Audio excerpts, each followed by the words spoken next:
पढ़िए एक संत और सेठ की कहानी, जिसमें संत का भगवान पे इतना अटूट विश्वास है कि वो प्रसाद में जहरीला भोजन खाने से भी परहेज नहीं करता। इसके बाद भगवान जो करते हैं उसे देख के सब हैरान रह जाते हैं।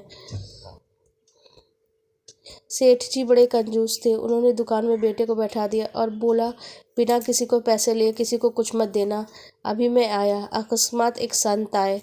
अलग अलग जगह से अलग अलग समय की भोजन सामग्री इकट्ठा करते थे। उससे लड़के से कहा, बेटा जरा नमक दे दो। लड़के ने संत को एक डब्बा खोलकर 1 चम्मच नमक दे दिया। सेठ जी आए तो देखा डब्बा खुला था। सेठ जी ने कहा, क्या बेचा? बेटा बोला, एक संत जो तालाब पे रहते हैं उनको 1 चम्मच नमक दिया। सेठ जी का माथा ठनका। वो बोले, अरे मूर्ख, यह तो जहरीला पदार्थ है। अब सेठ जी भाग के संत के पास गए तो संत भोजन बना के भगवान को भोग लगा के खाने की थाली लेके बैठ चुके थे।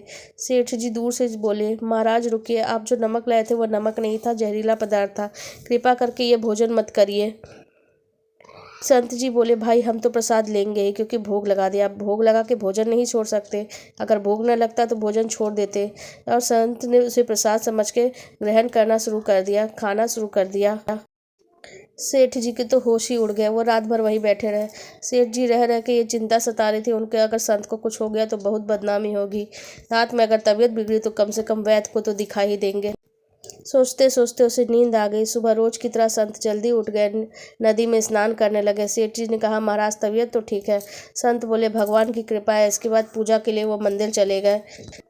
मंदिर जाके पंडित जी ने, साधु जी ने, सेठ संत ने देखा वहाँ भगवान का जो शरीर है नीला पड़ गया है। वह समझ गए कि जो जहर था खाने का वो उसने अपने शरीर में ग्रहण कर लिया है और भोजन मुझे प्रसाद के रूप में दे दिया है। यह बात जब सेठ को पता चली तो उन्होंने अपना सारा काम धाम छोड़ दिया, अपने बेटे को सौंप दिया और साधु के शरण में आ गए, और जहाँ उन्हें सच्ची भक्ति का मार्ग मिल चुका था।